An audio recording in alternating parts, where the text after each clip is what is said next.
Satu perkara yang saya rasakan perlu berbincang makalah ataupun risalah ataupun kertas kerja saya ni, yang saya buat sebenarnya sudah lama tapi belum lagi dikemukakan di mana-mana.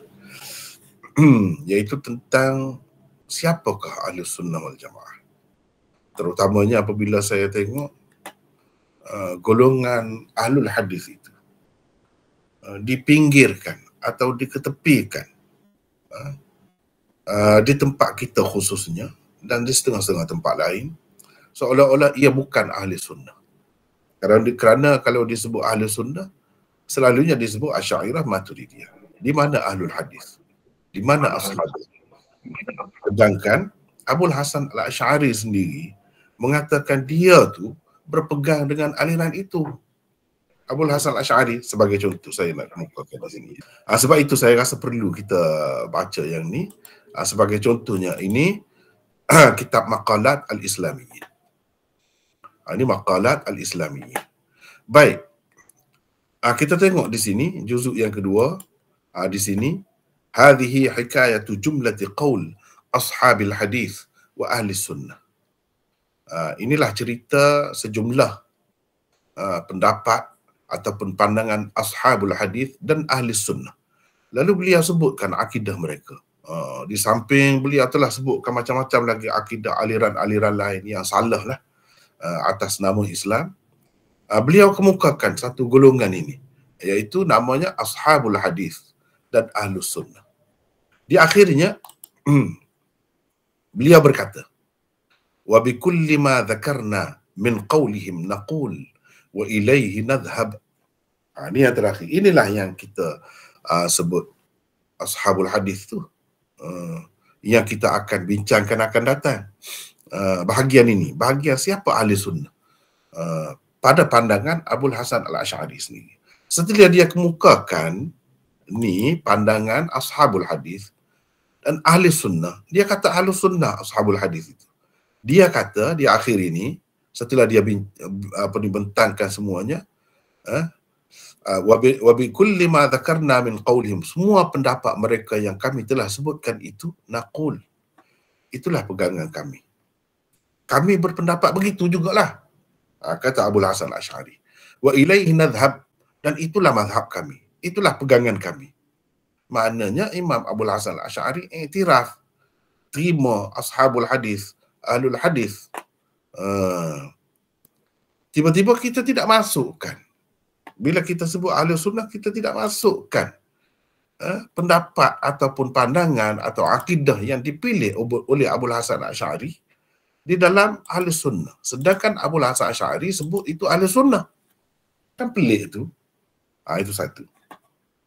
Ini sekadar nak sebutkan kenapa saya rasa perlu kita baca kertas kerja yang saya tulis ini. Satu lagi, kalau kita nak tengok di sini, ni sebagai contohnya, contoh ini dapat kita lihat di dalam Al-Ibanah. Ibanah itu pun karangan Abul Hasan Asy'ari juga, seperti yang kita telah bincangkan sebelum ini. Walaupun ramai yang mempertikaikannya, tetapi mereka tidak mempunyai alasan yang kokoh. Yang kokohnya, yang jelasnya, ulama menerimanya itu sebagai karangan Abul Hasan Al-Asy'ari. Di dalam kitab-kitab dia sebut. Ini pegangan ni, aliran yang disenanginya, yang dipilihnya. Ni antaranya, dia ada buat satu bab dalam Al-Ibanah. Tajuknya apa? Babun fi ibanati qawli ahli sunnah. Ini bab menyatakan pendapat atau pandangan ahli sunnah. Di dalamnya beliau berkata, qawluna alladhi naqulu bihi wa diyanatuna allati nadinu biha at-tamassuk bi kitab rabbina azza wa jal wa sunnati nabiyyina wa ma ruwiya 'anil sahabah wat tabi'in wa a'immatil hadith wa nahnu bidzalika mu'tasimun. Itu dia kata dalam kitab Ibanah dia tu. Pandangan kita dan pegangan agama kita ialah berpegang teguh dengan kitab Allah Azza wa Jalla, sunnah nabinya, dan apa yang diriwayatkan daripada sahabat dan tabi'in, imam-imam hadis. dengan pegangan itulah kami berpegang teguh. Itu Abul Hasan Asy'ari sebut a'immah hadis. Itulah pegangan kami yang kami berpegang teguh dengannya. Lepas tu dia menyatakan pula dia ikut. Ini bukan dalam kitab Ibanah tu saja, dalam kitab-kitab lain pun ada sebut juga. Kalau perlu kita akan kemukakan pada masa akan datang. Sekarang ni sekadar sepintas lalu dahulu saya nak sebut ni. Dia sebut apa? Dia kata, wa bima kana yaqulu bihi Abu Abdullah Ahmad bin Muhammad bin Hanbal naddarallahu wajhah wa rafa'a darajatah wa ajzala mathubatah qailun. Dia tambah lagi. Saya juga pada berpegang dengan apa yang dipegang oleh Abu Abdullah Ahmad bin Muhammad. Yang ni Imam Ahmad lah. Lepas tu ini doa dia lah, rafa'a darajatahu wa ajzala mathubatahu qailun. Mana kami berpegang dengan pahaman dia lah. Walima khalafa qawlahu mukhalifun. Dan mana-mana pendapat yang menyalahi pendapatnya, kami juga tak setuju. Sebab apa? Sebab dia adalah Imam Al-Fadil wal-Ra'isul Kamil alladhi abana Allah bihi al-haq wa rafa'a bihi al-dhalal wa awdaha bihi al-minhaj wa qama'a bihi bid'al mubtadi'in wa zayga az-za'ighin. Sebab apa? Imam Ahmad ini adalah tokoh imam. Lepas tu dia pujilah. Puji Imam Ahmad. Kemudian, aliran atau pegangan atau fahaman Imam Ahmad dalam akidah maklum. Semua tahu. Semua tahu. Jadi maknanya Abul Hasan Asy'ari ni pada hakikatnya dia menyokong pengikut tegar Imam Ahmad bin Hanbal. Jadi kalau nak kata dia ni bukan sekadar menerima, bahkan dia berpegang dengan akidah Hanabilah itu. Dalam banyak perkara seperti mana yang tersebut di dalam kitab dia Ibanah dan juga kitab dia Maqalat Al-Islamiyyin yang saya sebut tadi. Jadi dengan sebab itu saya tengok akhir-akhir nampak kekeliruan itu semakin meluas dan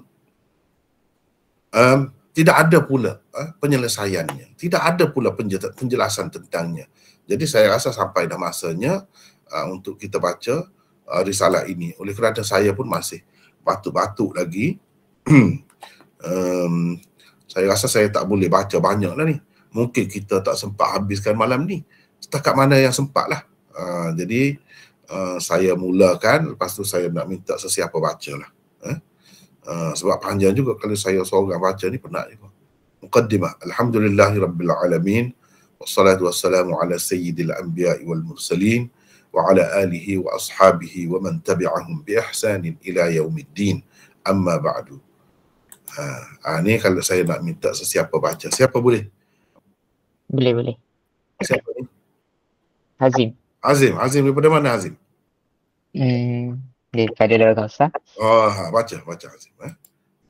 Bismillah. Tidak memasukkan sesuatu yang sepatutnya termasuk dalam ta'rif, yakni definisi sesuatu, atau mengeluarkan sesuatu bahagian juzuk daripada keseluruhan kul bagi sesuatu di satu pihak, dan tidak menghalang sesuatu yang bukan merupakan sebahagian daripada keseluruhan sesuatu daripada masuk ke dalamnya adalah penyebab utama bagi berlakunya kesilapan dalam pentakrifan. Dalam istilah ilmu mantiq, ta'rif seperti itu dipanggil ta'rif yang tidak jami' dan tidak mani'. Ta'rif yang tidak jami' dan tidak mani' mengakibatkan kecelaruan apabila membuat keputusan.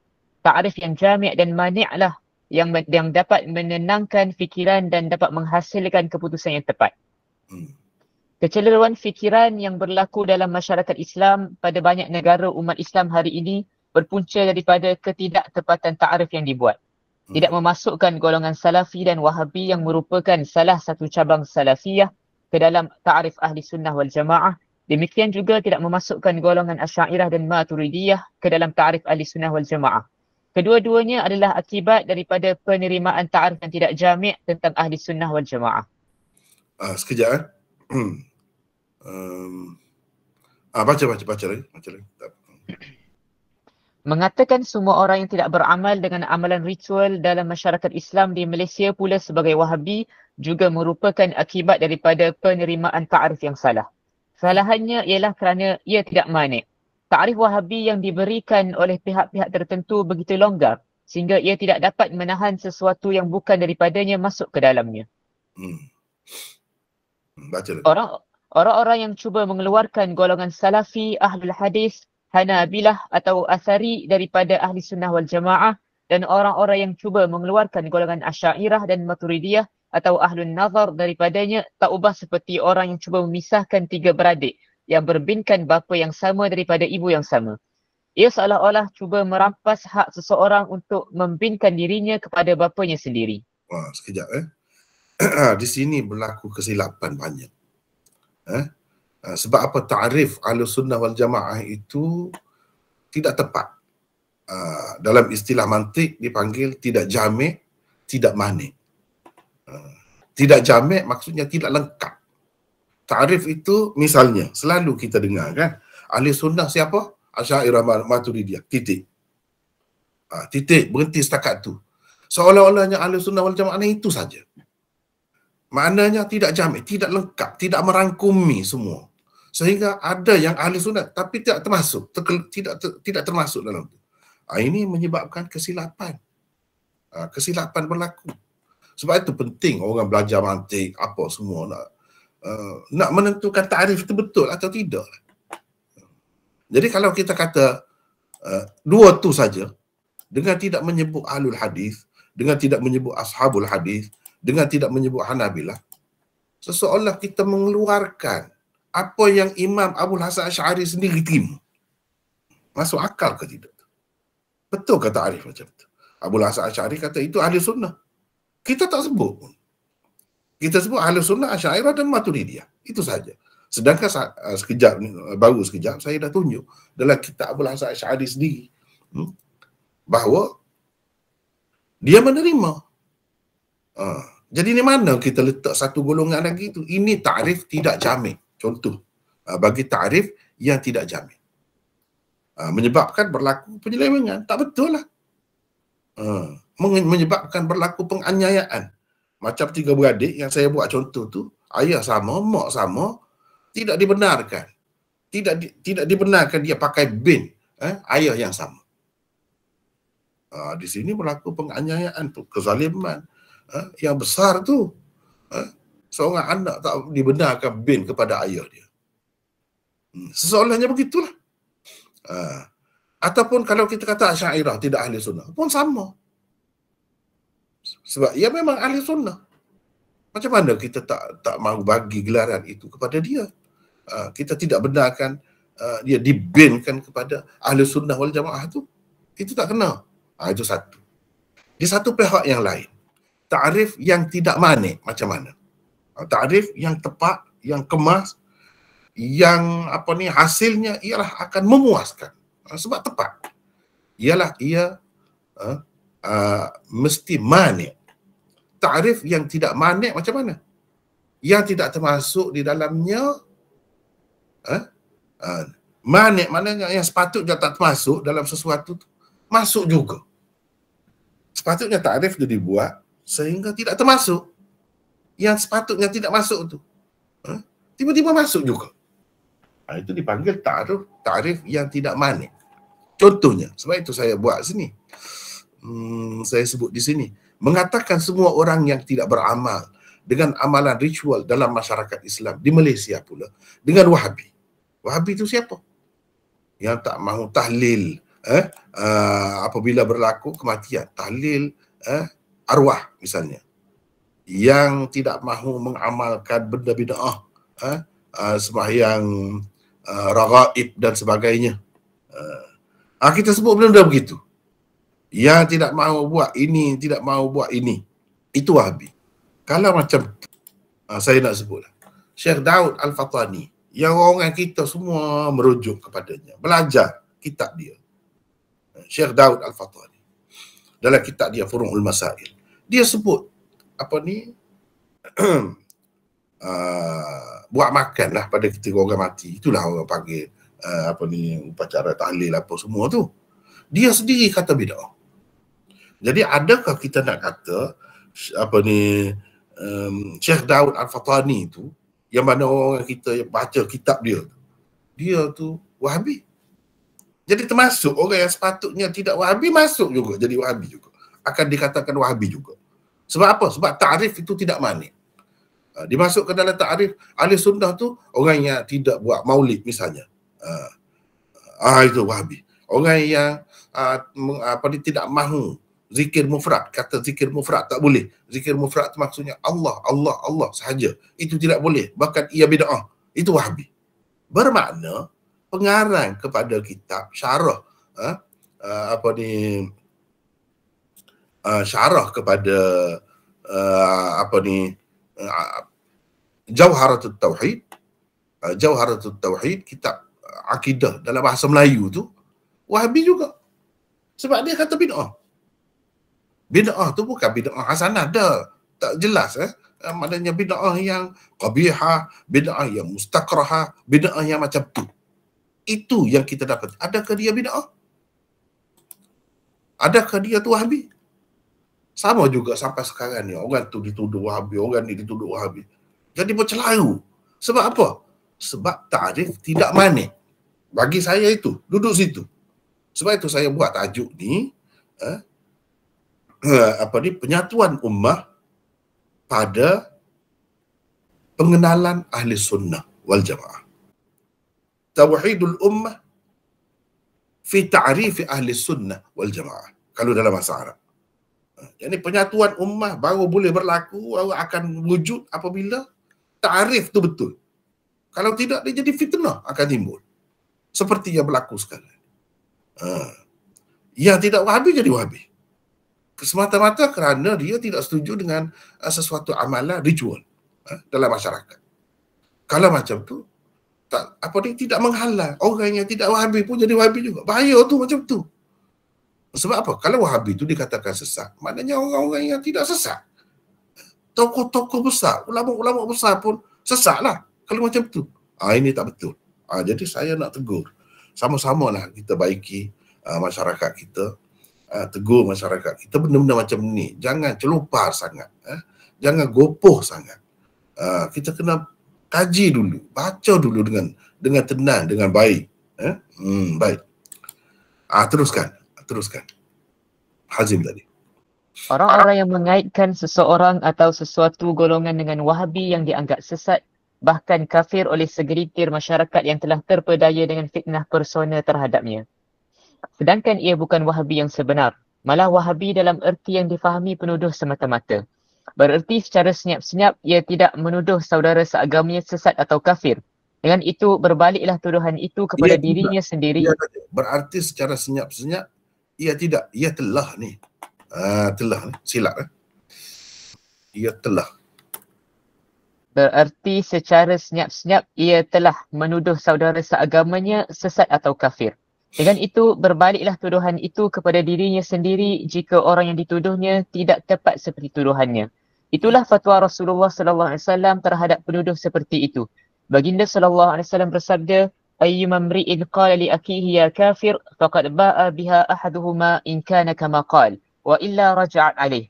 Bermaksud, siapa saja berkata kepada saudaranya, wahai kafir, maka sesungguhnya salah seorang dari keduanya telah kembali dengan kekufuran tersebut.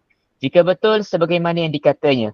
Jika tidak betul, maka ucapan tersebut akan kembali kepada orang yang berkata. Hadis riwayat Bukhari, Muslim dan Ahmad. Lihatlah betapa dahsyat dan buruknya implikasi ta'arif yang tidak tepat terhadap sesuatu perkara. Ia boleh mengakibatkan iman dan agama seseorang tergadai. Teruskan. Baca. 1. Asas ajaran Ahlus Sunnah wal Jamaah di dalam Al-Quran. 1.1. Ajaran Ahlus Sunnah wal Jamaah adalah ajaran Islam itu sendiri. Islam yang disebutkan di dalam Al-Quran itu dalam kenyataan dan realiti kehidupan umat Islam di sepanjang sejarahnya adalah sinonim dengan Ahlus Sunnah wal Jamaah. Firman Allah Subhanahu Wa Taala 1.1.1. Inna ad-dina 'indallahil Islam. Maksudnya tak apa. Maksudnya sesungguhnya agama yang benar dan diredai di sisi Allah hanyalah Islam. Ali Imran ayat 9. 1.1.2 Wa man yabtaghi ghairal islami dinan falan yuqbala minhu wa huwa fil akhirati minal khasirin. Bermaksud, dan sesiapa yang mencari agama selain agama Islam, maka sekali-kali tidaklah akan diterima agama itu daripadanya. Dan dia di akhirat kelak termasuk dalam orang-orang yang rugi. Ali Imran ayat 85. 1.1.3 Al-yawma akmaltu lakum dinakum wa atmamtu 'alaykum ni'mati wa raditu lakum al-Islam madina. Bermaksud pada hari ini telah kusempurnakan untuk kamu agamamu dan telah kucukupkan nikmatku kepadamu dan telah kuredai Islam itu menjadi agama bagimu. Al-Maidah ayat ketiga. 1.1.4 orang-orang yang beriman diperintahkan Allah supaya bertakwa dengan sebenar-benar ketakwaan dan tidak mati melainkan sebagai orang-orang Islam. Allah berfirman, Ya ayyuhalladzina amanu taqullaha haqqa tuqatihi wa la tamutunna illa wa antum muslimun. Bermaksud, wahai orang-orang yang beriman, bertakwalah kamu kepada Allah dengan sebenar-benar takwa dan janganlah sekali-kali kamu mati melainkan dalam keadaan beragama Islam. Ali Imran ayat 102. 1.2 Umat Islam diperintah supaya mengikut Rasulullah sallallahu alaihi wasallam dalam beragama dan berpegang teguh dengannya, dan mereka ditegah daripada berpecah belah. Ahlus Sunnah wal Jamaah lah umat Muhammad sallallahu alaihi wasallam yang benar-benar tepat berada di atas landasan agama Islam yang dibawa oleh Nabi Muhammad sallallahu alaihi wasallam itu. 1.2.1 Allah berfirman, Wa anna hadha sirati mustaqiman fattabi'uh ولا تتبعوا السبل فتفرق بكم عن سبيله ذلكم وصاكم به لعلكم تتقون. Bermaksud, dan bahawa sesungguhnya inilah jalanku, yakni agama Islam yang lurus. Maka hendaklah kamu menurutnya dan janganlah kamu menurut jalan-jalan yang lain dari Islam. Kerana jalan-jalan berulang buat satu. Dan janganlah kamu menurut jalan-jalan yang lain dari Islam. Kerana jalan-jalan yang lain itu mencerai-beraikan kamu dari jalan Allah. Dengan yang demikian itulah Allah perintahkan kamu supaya kamu bertakwa. Al-An'am ayat 153. 1.2.2 Allah berfirman, Wa'tasimu bihablillahi jami'an wa la tafarraqu. Bermaksud, dan berpegang teguhlah kamu sekalian kepada tali Allah agama Islam. Dan janganlah kamu bercerai-berai. Ali Imran ayat 103. 1.2.3 Allah berfirman, Innal ladhina farraqu dinahum wa kanu syi'an lasta minhum fi syai' innama amruhum ila Allah thumma yunabbi'uhum bima kanu yaf'alun. Bermaksud, sungguhnya orang-orang yang mencerai-beraikan agamanya dengan perselisihan-perselisihan yang berdasarkan hawa nafsu dan mereka menjadi berpuak-puak, tiadalah engkau terkait sedikit pun dalam perbuatan mereka. Sungguhnya perkara mereka hanya terserah kepada Allah. Kemudian dia akan menerangkan kepada mereka pada hari kiamat kelak apa yang telah mereka lakukan dan membalasnya. Al-An'am ayat 159. 1.2.4 Allah berfirman lagi. Wa ati'u Allah wa rasulahu wa la tanaza'u fatafshalu wa tadhhaba rihukum wasbiru innallaha ma'as sabirin. Bermaksud, dan ta'alah kamu kepada Allah dan Rasulnya. Dan janganlah kamu berbantah-bantahan. Kalau tidak, nescaya kamu menjadi lemah semangat dan hilang kekuatanmu. Dan bersabarlah menghadapi segala kesukaran dengan cekal hati. Sungguhnya Allah berserta orang-orang yang sabar. Al-Anfal ayat 46. Kedua, asas ajaran Ahli Sunnah wal Sekejap ni takut penat sangat Hazim. Ada orang lain nak baca? Kalau orang lain bersedia baca, silakan. Siapa nak baca? Tak penat sangat kalau seorang. Kecuali kalau tak ada nak baca, kita bagi Hazim pula. Siapa nak baca? Silakan. Kesempatan ada ni, silakan. Tak ada? Kalau tak ada, Hazim lah. Hazim baca lagi. Sedap Hazim baca. Bagus. Kedua, asas ajaran Ahlus Sunnah wal Jamaah di dalam hadis-hadis dan asar-asar. 2.1 Sebagaimana Rasulullah sallallahu alaihi wasallam telah menyebutkan tentang perpecahan yang berlaku di kalangan orang-orang Yahudi dan Nasara, baginda juga telah menyebutkan bahawa umatnya pun akan berpecah menjadi banyak golongan melalui beberapa sabdanya, antaranya 2.1.1. An Abi Hurairah anna Rasulullah sallallahu alaihi wasallam qala tafarraqatil yahud ala 71 aw 72 firqatan wan nasara mithla dhalik وَتَفْتَرِكُ أُمَّتِي عَلَى 73 فِرْقَةً. Bermaksud daripada Abu Hurairah bahawa sungguhnya Rasulullah sallallahu alaihi wasallam bersabda, orang Yahudi telah berpecah belah menjadi 71 atau 72 golongan. Orang Nasara juga demikian. Umatku akan berpecah belah menjadi 73 golongan. Hadis riwayat Ahmad, Abu Daud, Ibnu Majah, Ibnu Hibban, Al-Hakim dan Tirmizi. Tirmizi mengatakan hadis ini hasan sahih. 2.2 Rasulullah telah dengan jelas menyebutkan hanya satu sahaja dari kalangan umatnya yang akan berpecah belah itu akan selamat, iaitu orang-orang yang mengikuti sunnahnya dan para sahabatnya. Qala Nabi sallallahu alaihi wasallam, inna bani Israel tafarraqat ala 72 millatan wa taftariqu ummati ala 73 millatan kulluhum finnar illa millatan wahidatan.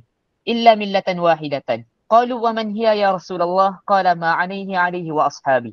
Bermaksud ma ana alaihi wa ashabi. Bermaksud sungguhnya Bani Israel telah berpecah belah menjadi 72 puak. Umatku pula akan berpecah belah menjadi 73 puak. Semuanya di dalam neraka kecuali satu puak sahaja. Mereka yakni para sahabat bertanya, siapakah yang satu itu wahai Rasulullah? Jawab baginda, orang-orang yang berada di atas landasan ajaranku dan ajaran sahabat-sahabatku. Hadis riwayat Tirmizi, Ibnu Hibban dan Al-Hakim. 2.3. Di dalam setengah hadis, golongan yang selamat dari kalangan umatnya disebut sebagai jamaah seperti hadis di bawah ini. Qala Rasulullah sallallahu alaihi wasallam, inna bani Israel iftaraqat ala 71 firqatan wa inna ummati sataftariqu ala 72 firqatan kulluha finnar illa wahidatan wa hiya al-jamaah. Bermaksud sesungguhnya Bani Israel telah berpecah kepada 71 golongan.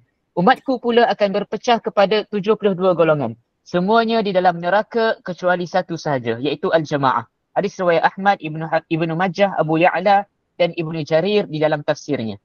2.4. Di dalam setengah hadis tersebut satu golongan yang selamat, iaitu As-Sawad Al-Azham. Yang selamat itu. Di dalam setengah hadis tersebut satu golongan yang selamat itu ialah As-Sawad As-Sawadul A'zam. As-Sawadul A'zam. Iaitu As-Sawadul A'zam. Seperti dalam hadis di bawah ini.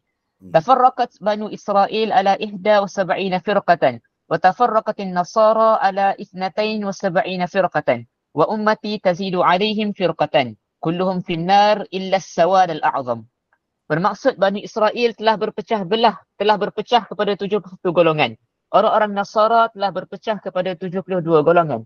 Dan umatku akan melebihi mereka dengan satu golongan. Semuanya di dalam neraka kecuali golongan terbanyak. Hadis riwayat At-Tabrani dalam Mu'jamul Kabir dan Al-Awsat.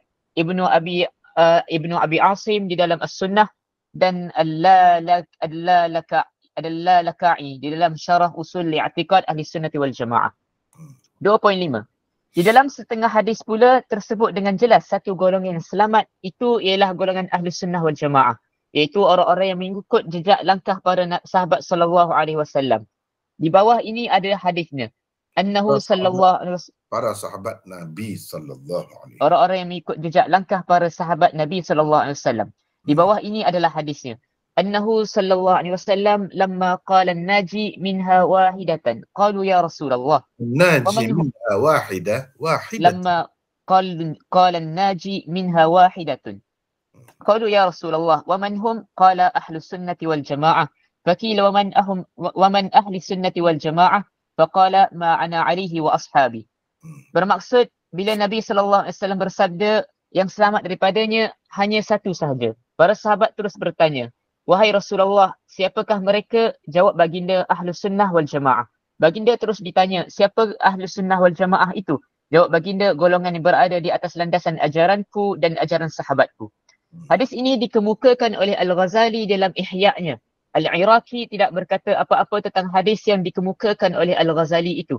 Sebaliknya, beliau hanya mengemukakan hadis-hadis yang telah dikemukakan di atas dan berkata sanad-sanadnya bagus. Bagi penulis, hadis yang dikemukakan oleh Al-Ghazali itu tidak lebih daripada mafhum keseluruhan bagi hadis-hadis tentang perpecahan umat. Atau ia merupakan riwayat berdasarkan makna sahaja. 2.6. Hadis perpecahan umatku kepada 73 puak dengan sedikit perbezaan pada lafaznya telah diriwayatkan daripada lebih 14 orang sahabat. Mereka ialah pertama Abu Hurairah, kedua Abdullah bin Amr bin Bil-As, ketiga Muawiyah bin Abi Sufyan, keempat Sa'ad bin Abi Waqqas, kelima Kathir bin Abdullah bin Amr bin Auf bin Malik daripada ayahnya daripada datuknya Amr bin Auf, keenam Anas bin Malik, ketujuh Ali bin Abi Talib, ke-8 Abdullah bin Umar, ke-9 Abu Darda, ke-10 Ibnu Abbas, ke-11 Jabir bin Abdullah, ke-12 Abu Umamah, ke-13 Wafilah ke-14 Abdullah bin Mas'ud dan lain-lain. 2.7. Sekejap saya buat apa nama ni kertas kerja ni lah, risalah ni. Notanya berdasarkan nota hujung endnote, bukan footnote tetapi berdasarkan endnote.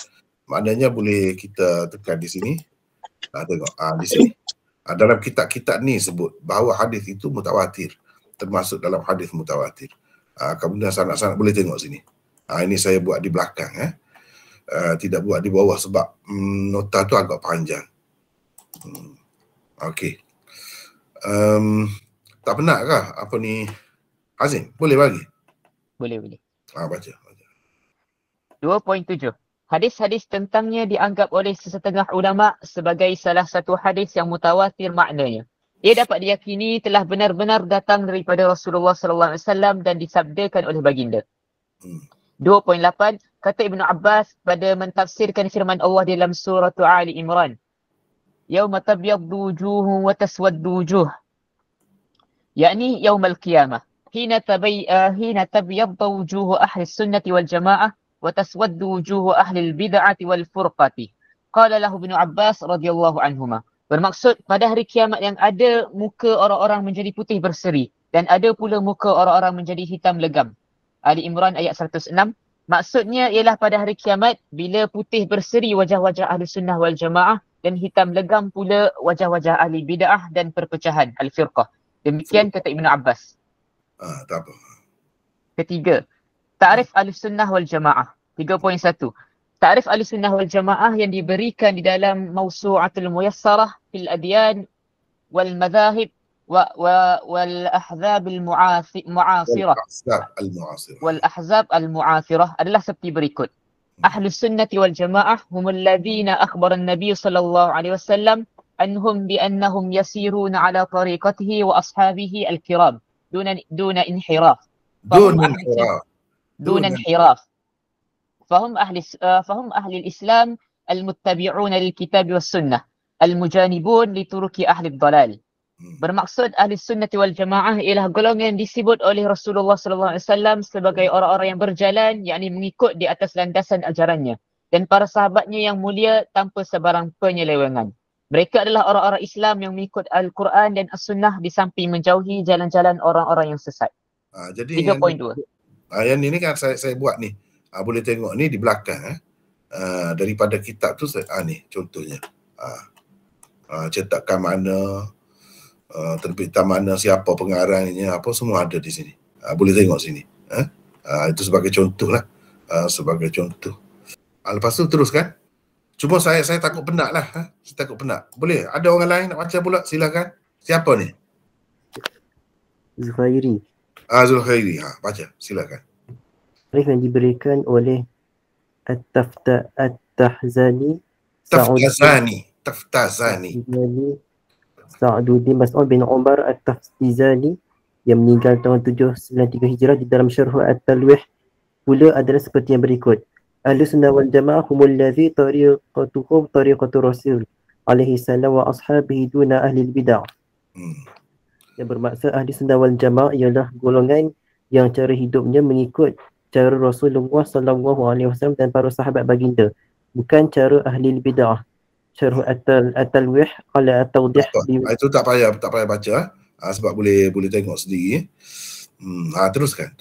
Yang 3.3. Mereka dikatakan ahli sunnah kerana mengikut Nabi sallallahu alaihi wasallam dan berpegang teguh dengan sunnahnya. Mereka dikatakan ahli sunnah pula kerana mengikut para sahabat Nabi. 3.4. Mereka dikatakan ahli sunnah pula kerana mengikut para sahabat Nabi sallallahu alaihi wasallam dan mempercayai mereka sebagai orang-orang yang adil dan baik-baik. 3.5. Mereka juga dinamakan ahli sunnah wal jamaah kerana menjauhi jalan-jalan orang-orang yang sesat dan perkara-perkara bid'ah. Situ ada nota, boleh tengok di belakang. Nak tengok teks asal dia, boleh tengok di belakang. Silakan baca lagi. 3.6. Walaupun Al-Quran atau kitab adalah pegangan atau rujukan utama ahli sunnah wal jamaah dan kedudukannya di sisi mereka adalah lebih tinggi lagi daripada Al-Hadith, namun mereka tidak dinamakan Ahlul Quran was Sunnah atau ahlul kitab was sunnah kerana dua sebab. 3.6.1 semua firqah yang sesat juga mengaku berpegang dengan Al-Quran, tetapi dalam masa yang sama mereka juga mempertikaikan as-sunnah, sama ada semua sekali atau bahagian-bahagian tertentu daripadanya. Berbeza dengan ahlu sunnah wal jamaah kerana mereka berpegang dengan semua hadis asalkan ia sahih atau mu'tabar pada pandangan ulama hadis. Dan mu'tabar. Bukan atau. Dan mu'tabar pada pandangan ulama hadis. Hmm.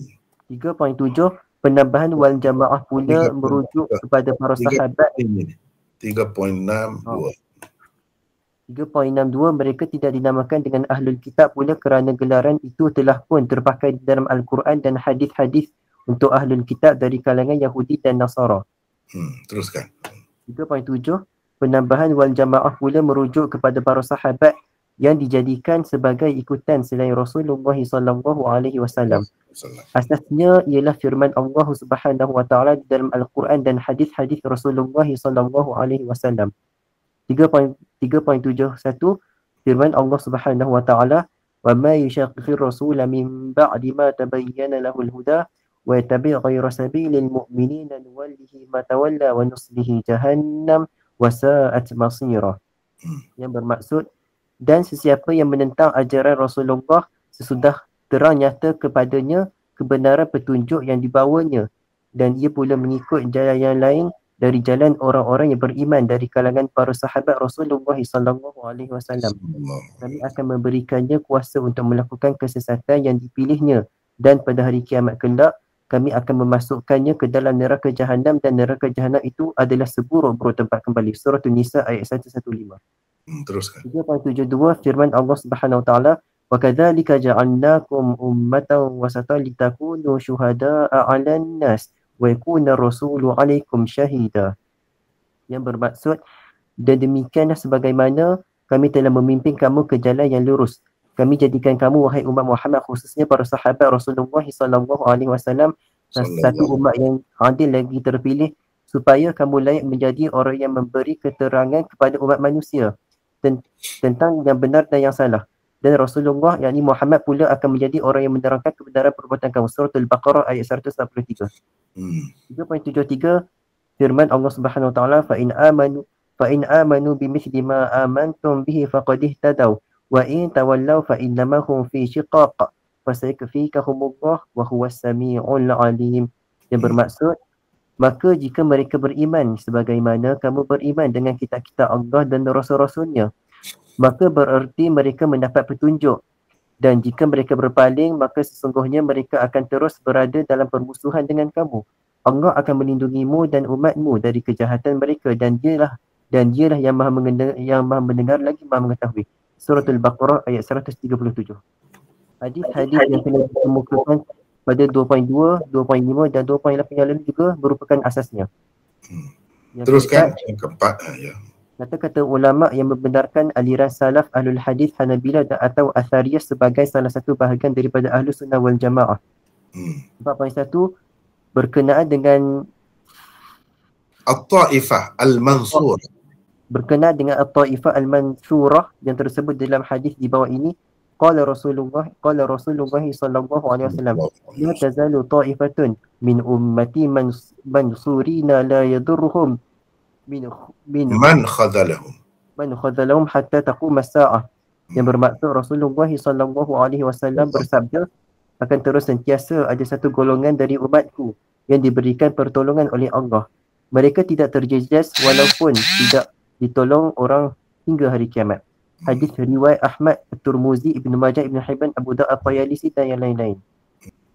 Imam An-Nawawi di dalam syarah Sahih Muslim berkata, satu golongan dari umatku yang diberikan pertolongan oleh Allah Subhanahu wa taala yang tersebut di dalam hadis ini menurut Al-Bukhari ialah ahli ilmu.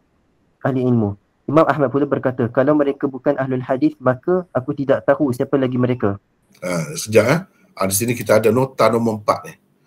Ni teks kata-kata Imam Nawawi. Imam Bukhari kata hum ahlul ilm. Ahmad bin Hanbal kata illam yakunu ahlul hadis fala adri manhum. Ni. Maknanya ahlul hadis itu satu pegangan, aliran dalam akidah juga. Itulah yang disebut oleh Imam Abul Hasan Al-Asy'ari di dalam maqalat Al-Islamiyyin dan juga Al-Ibanah dan lain-lain. Itu juga. Jadi makna Ahlul Hadis ni satu aliran akidah dalam Ahlus Sunnah. Teruskan. Qadhi Iyad yang meninggal pada tahun 544 Hijrah menjelaskan kata-kata Imam Ahmad itu dengan berkata, maksud Ahmad dengan katanya Ahlul Hadis itu ialah Ahlus Sunnah wal Jamaah dan orang-orang yang i'tiqadnya adalah menurut aliran Ahlul Hadis. Teruskan. 4.12 Al-Imam An-Nawawi yang meninggal tahun 676 Hijrah sendiri pula berpendapat mereka mungkin terdiri daripada berbagai lapisan masyarakat orang-orang mukmin, baik dari kalangan pejuang-pejuang yang gagah berani, fuqaha, muhaddisin, zuhad, orang-orang zahid, orang-orang yang mujurah, orang ramai melakukan perkara ma'ruf dan mencegah mereka daripada perkara yang mungkar, dan macam-macam lagi dari kalangan orang-orang baik. Mereka tidak semestinya terkumpul di satu tempat, malah mungkin saja mereka berselerak di serata pelosok bumi. Ini boleh tengok teks dia ni ada nota nombor 6. Terus baca lagi. 4.13. Di dalam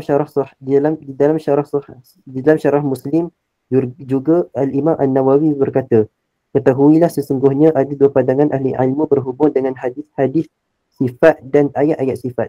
Pertamanya ialah pandangan kebanyakan salaf atau katakan semua mereka, bahawa mereka tidak membincangkan tentang maknanya. Sebaliknya mereka berkata, wajib kita beriman dengannya dan percaya akan makna yang layak dengan kebesaran Allah dan keagungannya. Di samping kita beriktikad bahawa Allah itu tiada siapa pun yang menyerupainya dan dia maha suci daripada berjisim, berpindah atau mengambil tempat di mana-mana arah, dan maha suci juga dia daripada menyerupai segala sifat makhluk. Pandangan ini juga merupakan pandangan segolongan mutakallimin dan ia dipilih oleh para muhaqqiq, yakni penyelidik dan pengkaji di kalangan mereka, dan pandangan inilah yang paling selamat. Jadi maknanya salaf tu, akidah salaf itulah yang paling selamat. Kalau nak tengok teks dia, tengok nota 7 di belakang itu teks dia. Teruskan. 4.14 Al-Karabisi, yakni Al-Walid bin Abbas yang meninggal tahun 214 Hijrah berkata, hendaklah kamu berpegang dengan pegangan Ahlul Hadis kerana aku melihat kebenaran ada bersama mereka. Kalau nak tengok teks, kita tengok di belakang. Teruskan lagi. 4.15 Qadhi Iyad di dalam Ikmalul Mu'lim menulis jumhur Ahlus Sunnah dari kalangan Ahlul Hadis, fiqh dan al-kalam berpendapat Ikmalul Mu'lim. Yang kita naknya dia sebut jumhur Ahlus Sunnah dari kalangan Ahlul Hadis. Jadi Ahlul Hadis ni Ahli Sunnah. Kenapa tidak disebut pada banyak tempat? Kalau sebut Ahli Sunnah, Asy'ariyah Maturidiyah saja, itu tak kena tu. Itu takrif yang tidak jamik namanya. Sebab apa? Cuba kita tengok pendapat ulama-ulama ni. Ahli Sunnah itu Ahlul Hadis. Fiqh, Ahlul Fiqh, Ahlul Kalam, itu pun Ahli Sunnah. Teruskan. Kata Al-Ghazali, yakni Muhammad bin Muhammad Al-Ghazali yang meninggal tahun 505 Hijrah di dalam Iljamul Awam an Ilmil Kalam, ketahuilah sesungguhnya kebenaran yang jelas yang tiada sebarang keraguan padanya di sisi bijak pandai ialah pada aliran salaf. Maksudku ialah mazhab sahabat dan tabi'in. Itu yang betul, yang tepat. Imam Ghazali pun kata begitu juga. Teruskan. Hakikat mazhab salaf dan ialah yang benar di sisi kami ialah setiap orang awam yang sampai kepadanya mana-mana hadis seperti ini. Dan seterusnya. Okey. 4.17 teruskan. 4.17 Ibn Jauzi, yakni Abul Farah Abdul Rahman bin Ali bin Muhammad bin Al-Jauzi yang meninggal dunia pada tahun 597 Hijrah di dalam Talbis Iblis berkata, tiada syak bahawa ahlun naqli wal athar, yakni ahlul hadis yang mengikut athar Rasulullah SAW dan para sahabatnya adalah ahlu sunnah, kerana mereka mengikut ajaran yang asal sebelum berlakunya bid'ah dalam akidah. Segala bid'ah dan perkara baharu dalam agama hanya telah berlaku selepas zaman Rasulullah SAW dan para sahabat. Jadi ini boleh tengok teks ni, ni nota 11 ni. Ini yang disebut oleh ini yang disebut oleh Ibnul Jauzi di dalam kitab dia itu. Teks asal. Apa ni, siapa baca tadi? Saya. Zulfairi. Apa ni, larat lagi kena baca ke letih dah? Boleh insya-Allah. Boleh lagi. Boleh baca lagi. Silakan. 4.18 Syekh Waliyullah yakni Ahmad bin Abdul Rahman Ad-Dahlawi yang meninggal dunia Abdurrahim Ad-Dahlawi yang meninggal dunia 1176 Hijrah di dalam Hujjatullahil Balighah, kitab dia ini. Hujjatullah Al-Balighah menulis Ahlul Qiblah terbahagi dua, dan as-sunnah itu sebenarnya bukanlah nama bagi aliran kalam yakni akidah yang tertentu. Masalah-masalah yang diperselisihkan di antara Ahlul Qiblah yang menyebabkan mereka terbahagi kepada beberapa firqah dan terpecah kepada beberapa aliran setelah semuanya menerima ad-daruriyat ad-din, yakni perkara-perkara yang diketahui dan diterima oleh semua orang sebagai sebahagian daripada agama Islam, terbagi dua. Yang pertama ialah yang memang tersebut dengan jelas dalam ayat-ayat Al-Quran dan hadis-hadis yang sahih, dan itulah yang dipakai, yang dipegang oleh para salaf dari kalangan sahabat dan tabi'in. Kemudian setelah datangnya zaman di mana masing-masing orang berasa fikirannya lah yang paling hebat dan perpecahan di kalangan umat pun berlaku. Ketika itu satu golongan daripada mereka memilih ajaran yang zahir daripada kitab dan as-sunnah. Mereka berpegang teguh dengan akidah-akidah salaf, tidak kira sama ada yang bersesuaian dengan prinsip-prinsip logik semasa atau bercanggah dengannya. Kalaupun mereka menggunakan logik semasa, maka hanyalah untuk menundukkan pihak lawan atau untuk menolak pandangan mereka ataupun untuk menambahkan lagi keyakinan yang telah sedia ada di dalam diri-diri mereka. Sama sekali bukan untuk mendapatkan akidah daripadanya. Mereka itulah ahlu sunnah. Hujjatul Balighah. Ni dalam kitab Hujjatullahil Balighah. Kalau nak tengok teks dia ni di belakang. Ni di belakang. Ini Hujjatullahil Balighah. Itulah yang saya terjemahkan tadi. Maknanya dia pun sebut ahlul hadis itu juga sebagai ahlus sunnah wal jamaah. Tapi rata-rata masyarakat terutamanya di tempat kita ni yang keliru sekarang ni tak sebut pun kita sebagai ahli sunnah, sedangkan berapa ramai ulama yang dah sebut begitu. Yang kelima pula, kata-kata ulama yang menyebutkan ketiga-tiga aliran as-salafiyah, yani ahlul hadis, asy'ariyah dan maturidiyah sebagai ahli sunnah. Ni saya nak minta orang lain pula lah. Siapa boleh baca? Silakan. Saya. Siapa ni? Fikri. Fikri, silakan. Bismillahirrahmanirrahim. Daripada mana ni? Saya? Daripada mana? Daripada Ipoh, Perak. Silakan. Bismillah. Okey, kata-kata ulama yang menyebutkan ketiga-tiga aliran, yakni as-salafiyah, al-hadis, al-asy'ariyah dan al-maturidiyah sebagai ahli sunnah. 5.1 Murtada Az-Zabidi, yakni Muhammad bin Muhammad Al-Husaini Az-Zabidi, meninggal pada tahun 1205 Hijrah dalam Ithaf As-Sadatul Muttaqin Syarah Ihya Al-Ulumuddin, menikahkan kata-kata Tajuddin As-Subki, yakni Muhammad Abdul Wahhab bin Ali bin Abdul Kafi As-Subki, meninggal pada tahun 771 Hijrah di dalam Syarah Aqidah Ibnu Hajib, yakni Utsman bin Umar, meninggal pada 646 begini. Ketahuilah, sesungguhnya Ahlussunnah wal Jamaah semuanya bersepakat atas akidah yang sama berhubung dengan apa yang wajib, harus dan mustahil, walaupun mereka berbeza pada jalan-jalan dan prinsip-prinsip yang membawa kepadanya. Ringkasnya, mereka berdasarkan pengamatan dan kajian yang tuntas terbagi kepada tiga golongan. Yang 5.1.1 Ahlul Hadis. Yang pertama Ahlul Hadis. Prinsip yang menjadi pegangan mereka ialah dalil sam'iyah, yakni naqli berupa Al-Quran, As-Sunnah dan Al-Ijma'. 51.2 Ahlun Nazar wa Naqli, Ahlun Nazar Al-Aqli, ini golongan yang menjadikan akal sebagai dalilnya. Mereka adalah golongan Asy'ariyah dan Al-Hanafiyah, yang Al-Maturidiyah. Mahaguru Asy'ariyah adalah Abu Hasan, ini Ali bin Ismail Al-Ash'ari, yang lahir dan hidup daripada 260 hingga ke 324 Hijrah. Mahaguru Hanafiyah pula adalah Abu Mansur Al-Maturidi, meninggal pada 333 Hijrah.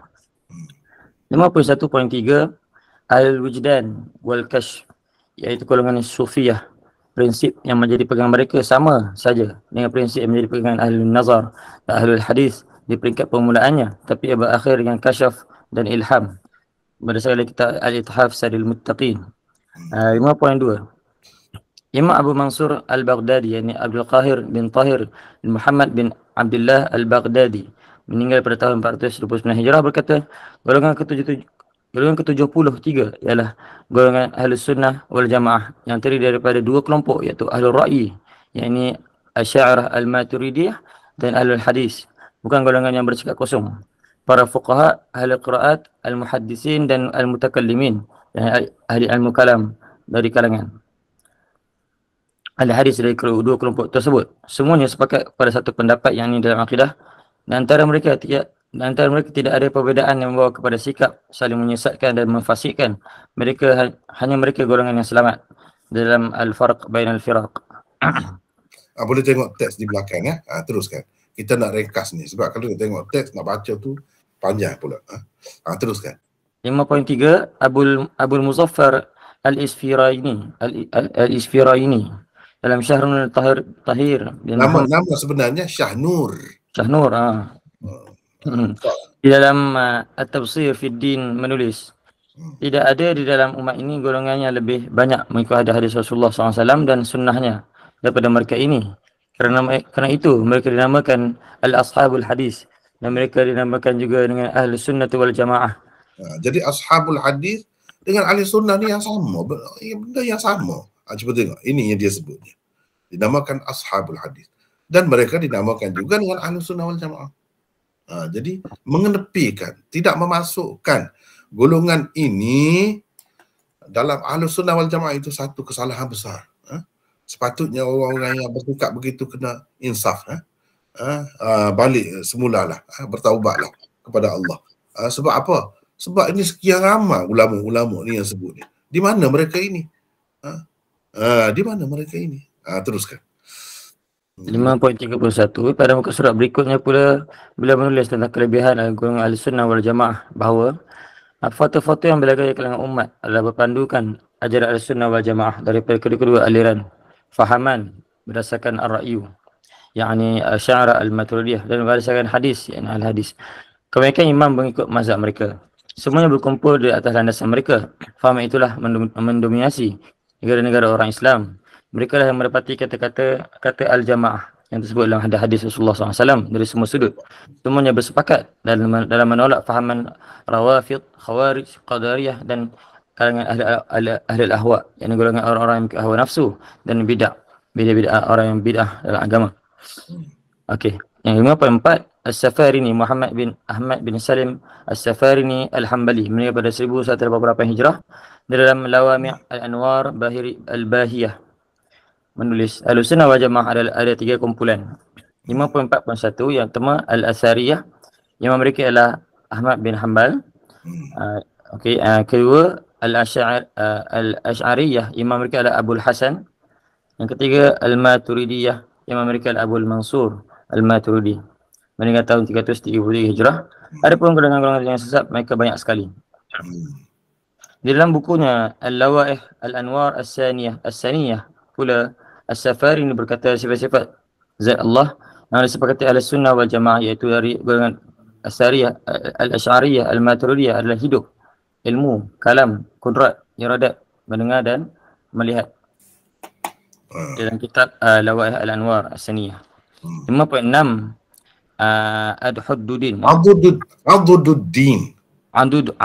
Adhuddin Al-Iji. Apa ni? Okey. Ini nama betulnya Abdul Rahman bin Ahmad, meninggal pada tahun 756 Hijrah, berkata di dalam Al-Mawaqif, adapun golongan yang selamat dan terkecuali daripada golongan-golongan sesat itu, iaitu golongan dikatakan oleh Rasulullah SAW sebagai golongan yang berada dalam landasan ajaranku dan sahabat-sahabatku. Mereka ialah Al-Asy'ariyah dan Salaf di kalangan muhaddisin dan al-hadis dan ahli sunnah wal jamaah. Mazhab mereka kosong daripada bid'ah-bid'ah yang terdapat dalam ajaran golongan-golongan sesat yang tersebut sebelum ini. Ni dalam Mawaqif dan Syarah Mawaqif ni kitab akidah Asy'ariyah yang sangat masyhur. Ni boleh tengok teks dia di belakang. Terus lagi. 5.7 Imam Ibn Taymiyah rahimahullah ta'ala, yakni Taqiyuddin Ahmad bin Abdul Halim bin Abdus Salam bin Abdullah Al-Harrani Ad-Dimashqi, meninggal pada tahun 338 Hijrah, dalam Minhajus Sunnah berkata, pendapat-pendapat yang dinukilnya itu tidak diketahui daripada mana orang yang terkenal berpegang dengan ajaran ahli sunnah wal jamaah, baik dari kalangan tokoh-tokoh mazhab Abu Hanifah, Malik, Syafi'i, Ahmad, ataupun dari kalangan ahli sunnah, ahli hadis, walaupun dari kalangan ahli ra'i. Tidak diketahui siapa pun di kalangan mereka berkata sungguhnya Allah itu berjisim. Jadi dia sebut ni Ni. Ahlul hadis, ahlul ra'yi. Ada dua golongan yang berbeza tapi semua ni ahli sunnah. Semua ni ahli sunnah. Teruskan. 57.1 dalam Majmu' Al-Fatawa, beliau menyokong fatwa seorang faqih yang Abu Muhammad yang menghukum pelaknat tokoh-tokoh Asy'ariyah. Begini Asy'ariyah. Okey. Begini fatwanya. Adapun ulama-ulama yang melaknat tokoh-tokoh Al-Asy'ariyah, mereka perlu ditakzir dan dilaknat mereka kembali kepada diri sendiri dan laknat mereka kembali kepada diri mereka sendiri, kerana sesiapa yang melaknat orang yang tidak patut dilaknat, laknatnya kembali kepada dirinya sendiri.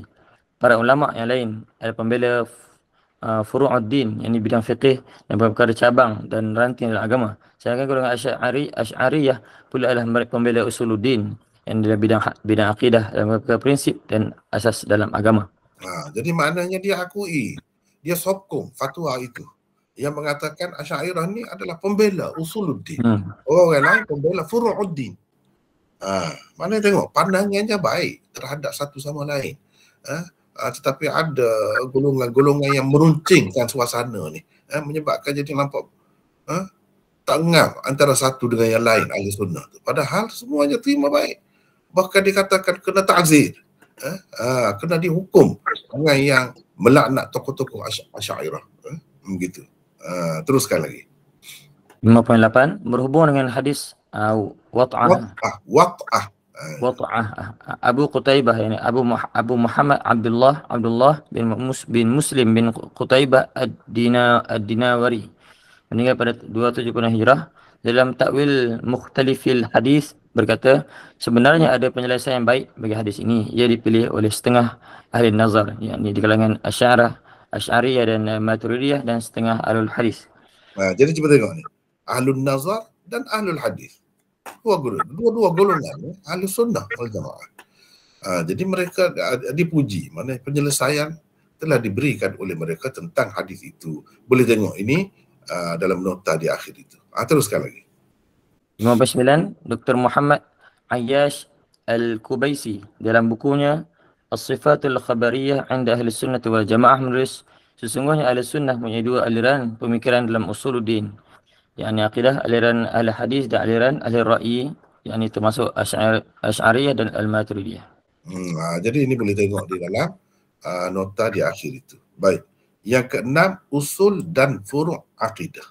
Ini antara sebab yang jadi keliru ni, tak faham dalam masalah ni lah. Saya kata tuduh-menuduh, keluarkan orang itu daripada ahli sunnah, keluarkan orang daripada ahli sunnah, sebab tak faham benda ni. Sebab itu kita perlu faham. Perlu faham. Kalau kita faham, jadi tenanglah. Cuba tengok, masing-masing terima satu sama lain sebagai ahli sunnah. Kita ni tak sudi pun nak sebut. Sedangkan Abu Hasan Asy'ari itu dakwa diri dia tu pegangannya begitulah. Ni yang keenam, usul dan furu' akidah. Saya nak kalau boleh orang lain pula lah baca supaya tidak penat. Siapa nak baca? Silakan. 6.1. Siapa nak baca? Silakan. Saya. Siapa ni? Huzaifah. Huzaifah. Huzaifah daripada mana ni? Darah Kausa. Ya, baca. Yang keenam, usul dan furu' akidah. 6.1. Rata-rata umat Islam hari ini tidak mengetahui tentang adanya usul dan furu' dalam akidah. Mereka menyangka fiqh dan lain-lain cabang ilmu agama sahaja mempunyai usul dan furu'nya. Lebih mendukacitakan apabila ramai di kalangan yang berpendidikan agama juga didapati tidak menyedari dan memahami hakikat ini. Akibatnya, sebahagian sunni disisih mereka dari kalangan ahli sunnah kerana semata-mata berbeza dalam furu' akidah. Walhal perbezaan dalam furu' akidah di kalangan ulama' silam dapat dikesan dengan begitu banyak sekali. Apa yang mengikat mereka dalam ikatan ahli sunnah wal jamaah hanyalah persamaan dalam usul akidah, bukan dalam furu'nya. Umat Islam kebelakangan ini juga malangnya tidak mengetahui apa sebenarnya perkara yang harus diterima sebagai usul akidah dan apa pula sebagai furu' akidah. Sebagai akibatnya, lahirlah berbagai-bagai kecelaruan pemikiran, sangka buruk dan tuduh-menuduh antara sesama ahli sunnah. Teruskan. 6.2. Di bawah ini dikemukakan beberapa sahaja daripada contoh-contoh penerimaan dan pengiktirafan oleh tokoh-tokoh ulama sunni tentang istilah usul dan furu' akidah. Imam Nawawi meninggal pada tahun 676 Hijrah. Di dalam Al-Majmu' Syarah Muhadzabnya menulis, walau tashkuk Walau syakkaka. walau tashakkaka wal iyadu billah fi syai'in min usulil aqaid mimma la budda min i'tiqadihi wa lam yazal syakkuhu Walam illa yazul. Walam yazul. Zala wa lam yazul. yazal syakkuhu Bukan zala illa yazalu. ولم يزل شكه إلا بتعليم دليل من أدلة المتكلمين وجب تعلم ذلك لإزالة الشك وتحصيل ذلك الأصل. Bermaksud sekiranya seseorang ragu terhadap mana-mana usul akidah yang tidak mesti dipercayai dan keraguannya tidak hilang melainkan dengan mempelajari dalil-dalil mutakallimin, wajiblah atasnya dalil ilmu kalam, dalil-dalil ilmu kalam lah. Dalil-dalil mutakallimin itu. Teruskan. Wajiblah atasnya mempelajari dalil-dalil itu demi menghilangkan keraguan dan mendapatkan usul tersebut. Lihat Al-Majmu' Syarah Al-Muhadzab. 6.2 Abu Hayyan Al-Andalusi di dalam tafsirnya Al-Bahrul Muhit ketika mentafsirkan firman Allah, wa inna hadhihi ummatukum ummatan wahidah, menulis, wa yahtamilu an takuna hadhihi إشارة إلى الطريقة التي كان عليها الأنبياء المذكورون من توحيد الله تعالى هي طريقتكم وملتكم طريقة واحدة لا اختلاف فيها في أصول العقائد بل ما جاء به الأنبياء من ذلك هو ما جاء به محمد صلى الله عليه وسلم ويحتمل أن تكون hadhihi isyaratan ila tariqah. Itu sikit ya. Okey, tak apa. Teruskan.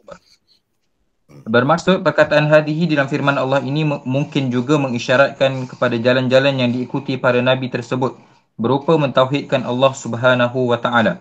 Ialah jalan dan jaduan yang sama. Sekejap ya. Wa yahtamil an takuna hadhihi isyaratan. Okey, tak apa. Teruskan. Bermaksud perkataan hadhihi dalam firman Allah ini mungkin juga mengisyaratkan kepada jalan-jalan yang diikuti para nabi tersebut berupa mentauhidkan Allah Subhanahu wa taala, ialah jalan dan laluan yang sama. Tiada khilaf padanya dalam usul akidah. Malah apa yang dibawakan oleh para nabi itulah juga jalan yang diikuti Muhammad sallallahu alaihi wasallam. Lihat Al-Bahrul Muhit. Dia guna usul akidah. Mana ada furu' akidah, ada usul akidah. Imam Nawawi pun sebut begitu. Saya gariskan itu. Saya garis dah ni. Disebut usulil aqaid. Mana ada furu' aqaid? Cuba tengok sini. Fi syai'in min usulil aqaid. Usul aqaid. Ada furu' aqaid. Mana yang begitu. Teruskan. Ibnu Ajibah, iaitu Ahmad bin Muhammad bin Al-Mahdi di dalam tafsirnya Al-Bahrul Madid ketika mentafsirkan firman Allah, wa inna hadhihi ummatukum ummatan wahidah, menulis, wa inna hadhihi ummatukum ay millatukum wa syari'atukum allati antum 'alaiha ummatan wahidah ay millatan wahidah muttahidah fi usul syara'i allati la tubdilu bitabaddul al-a'sar لا تبدل التي لا تبدل بتبدل الأعصار وهو التوحيد وما يتبعه من أصول العقائد. أصول العقائد. Teruskan. Bermaksud, jalan dan agama yang kamu ikuti itu adalah sama dalam usul akidahnya. Ia tidak berubah dengan berubahnya masa, iaitu tauhid dan lain-lain usul akidah. 6.2.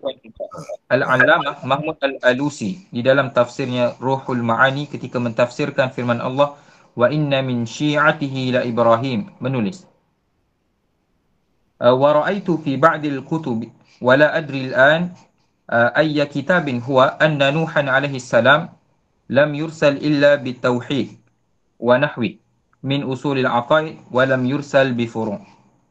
Maksudnya, pernah saya lihat sebuah buku, saya tidak pasti sekarang namanya, bahawa Nuh alaihi salam tidak diutuskan selain untuk membawa ajaran tauhid dan lain-lain usul akidah. Baginda tidak diutuskan membawa ajaran furu'. Teruskan lagi. 6.2.5 ketika ditanya tentang orang mati yang dikatakan diseksa dan diberi nikmat di dalam kuburnya itu, adakah tubuhnya atau rohnya atau kedua-dua sekali yang merasai azab atau nikmat itu? Al-Allamah Rashid Ridha meninggal pada tahun 1354 Hijrah setelah mengemukakan perbezaan pendapat ulama tentangnya menulis, wa nahmadullaha ta'ala annahum lam yaj'alu hadhihi al-mas'alah min usulil aqaid allati Yukaffaru munkiruha. Maksudnya, syukur kepada Allah Subhanahu Wa Taala kerana mereka, para ulama, tidak menganggap masalah ini sebagai salah satu usul akidah yang dihukum kafir orang yang tidak mempercayainya. Maknanya kalau usul akidah ni memang jadi kafir lah kalau tolaknya. Tapi kalau furu' akidah lain ceritanya. Lain ceritanya. Sebab itulah. Teruskan. 6.2.6 Allamah Abdurrahman Al-Muallimi Al-Yamani meninggal pada tahun 1386 Hijrah. Di dalam bukunya At-Tankil bima fi ta'nibil kautsari minal abatil minal abatil menulis, wa hadha innama yahtaju ilaihi fi furu'il aqaid allati la yadurru 'adamu istiqaniha. Bermaksudnya, perkara ini hanya diperlukan dalam furu' akidah yang tidak mengapa tidak mempercayainya. Cuba tengok. Teruskan lagi. Dr. Yusuf Al-Qaradawi di dalam bukunya 6.2.7 Dr. Yusuf Al-Qaradawi di dalam bukunya Fusul fi al-Aqidah baina salaf wal khalaf menulis, inna umur al-aqidah minha ma huwa min al-usul wal arkan allati la yajuzu at-tasahulu fiha bal la yadkhuluha al-ijtihadu aslan wa yukaffaru munkiruha wa jahiduha wa minha ma huwa min furu'il aqidah allati ikhtalafat fiha al-ummah. Maksudnya, sesungguhnya perkara akidah itu ada yang merupakan usul dan rukun yang tidak boleh bermudah-mudah terhadapnya. Ia sama sekali tidak termasuk dalam ruang lingkup ijtihad. Orang yang menolak dan tidak menerimanya menjadi kafir. Ada pula yang merupakan furu' sahaja. Umat Islam memang telah berbeza pendapat tentangnya. Jadi itu berkenaan dengan usul furu'. Memang ada ulama-ulama jelas benda ni. Jelas. Cuma orang yang tak tahu saja tak tahu tu. Baik, 6.3. Boleh baca lagi, Uzaifah? Boleh. Baca lagi. 6.3 antara usul dan furu' akidah. 6.3.1 usul akidah ialah perkara-perkara yang mesti dipercayai dan ia menentukan Islam atau tidaknya seseorang. 6.3.2 usul akidah adalah perkara-perkara yang diterima oleh golongan ahli sunnah wal jamaah sebagai akidah pokok dan usul bagi ahli sunnah wal jamaah. 6.3.3 ayat-ayat Al-Quran yang muhkam dan qat'i dalalahnya sahaja ayat-ayat Al-Quran yang muhkam dan qat'i dalalahnya sahaja merupakan satu-satunya sumber usul akidah yang disepakati oleh semua golongan ahli sunnah. 6.4 antara usul akidah yang disepakati oleh ahli sunnah wal jamaah ialah 6.4.1 percaya kepada Allah, Tuhan yang Maha Esa dengan segala sifat-sifatnya yang sempurna. Maha suci ia daripada segala kekurangan. Tidak ada suatu apa pun yang menyerupainya. 6.4.2 percaya bahawa tiada siapa pun mengetahui perkara gaib secara mutlak selain Allah. 6.4.3 percaya kepada Nabi Muhammad sebagai Nabi lagi Rasul dan beliau adalah utusan Allah yang terakhir. 6.4.4 percaya akan adanya hari kemudian dan hari pembalasan, merangkumi alam barzakh, alam mahsyar, syurga dan neraka sebagai perkara-perkara yang benar. 6.4.5 mempercayai adanya dosa dan pahala bagi amalan baik atau buruk yang dilakukan oleh manusia mukallaf. 6.4.6 mempercayai bahawa Allah ada mengutuskan sekian ramai hamba-hambanya dari kalangan manusia sebagai nabi-nabi dan rasul-rasul untuk membimbing manusia di dunia ini. 6.4.7 mempercayai Allah ada menurunkan kitab-kitab sucinya kepada rasul-rasul tertentu sebagai hidayat kepada kaum mereka masing-masing. Antaranya ialah kitab Taurat, Zabur dan Injil. 6.4.8 mempercayai Al-Quran sebagai kitab dari Allah yang terakhir dan ia terpelihara daripada sebarang tokok tambah dan penyelewengan. 6.4.9 mempercayai kewujudan malaikat dan mempercayai bahawa mereka adalah makhluk Allah yang sangat taat kepadanya. Mereka sama sekali tidak menderhakai Allah. 6.4.10 mempercayai qada dan qadar, yakni takdir, baik dan buruknya adalah daripada Allah Subhanahu wa taala. 6.4.11 percaya tentang adanya makhluk-makhluk lain yang terlindung dari pandangan mata kasar manusia seperti jin, syaitan dan lain-lain.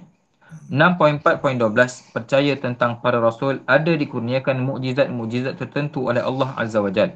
6.4.13 dan lain-lain. Ni Yang ketujuh, tak letih kah? Silakan baca lagi. yang ketujuh, furu' akidah. Furu' akidah ialah perkara-perkara akidah yang tidak disepakati di kalangan ahli sunnah wal jamaah. Ia tidak menentukan Islam dan kufurnya seseorang. Berbeza pendapat tentangnya juga tidak mengeluarkan seseorang dari daerah ahli sunnah wal jamaah. 7.1.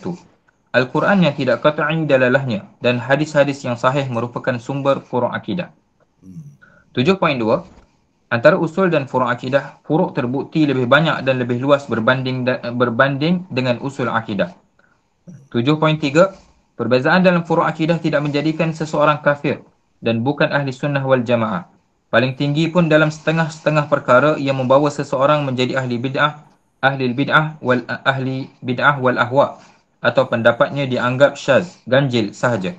Tetapi ia masih lagi Islam, bahkan ahli sunnah wal jamaah. 7.4 termasuk di bawah furu' akidah antara lainnya ialah kepercayaan dan perkara-perkara berikut. 7.4.1 Iman itu basitkah atau murakkab dan adakah ia boleh bertambah dan berkurang? 7.4.2 Dapat atau tidak manusia melihat Allah semasa hidup di dunia ini?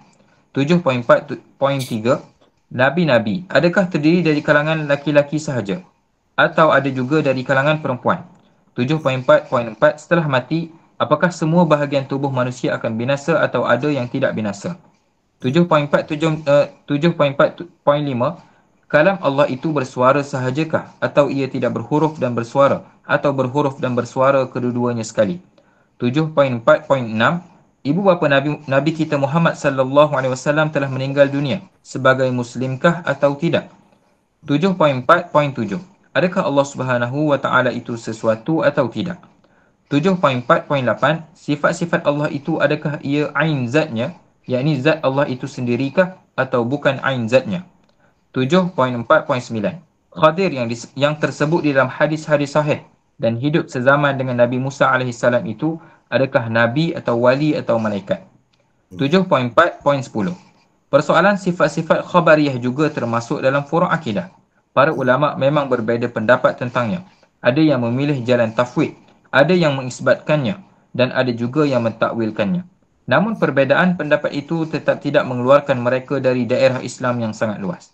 7.4.11 Bahkan kepercayaan tentang akan muncul di akhir zaman Imam Mahdi, Dajjal, Nabi Isa dan lain-lain, meskipun sahih berdasarkan hadis mutawatir ma'nawi, namun masih lagi dianggap oleh sekumpulan besar ulama sunni sebagai furu' akidah.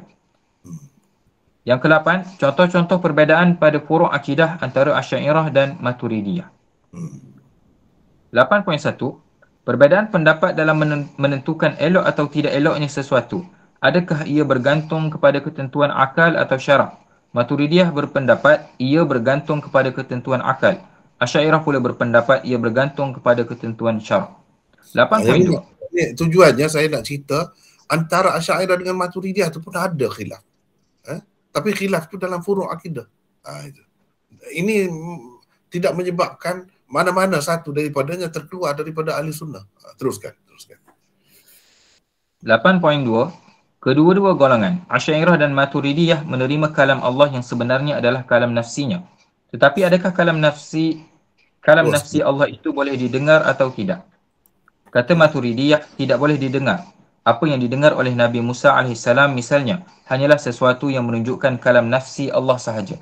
Asy'ariyah pula berpendapat ia boleh didengar. 8.3 Allah tidak mentaklifkan, yakni membebankan manusia dengan sesuatu yang tidak mampu dipikulnya. Demikianlah pendapat Maturidiyah. Asy'ariyah pula berpendapat ia menurut akal boleh jadi berlaku. Al-Isfiraini dan Al-Ghazali adalah antara tokoh Asy'ariyah yang tidak bersetuju dengan Asy'ariyah dalam masalah ini. 8.4 Menurut Maturidiyah, Allah tidak berlaku zalim. Mustahil pada akal Tuhan berlaku zalim. Asy'ariyah pula berpendapat tidak mustahil, yakni pada akal.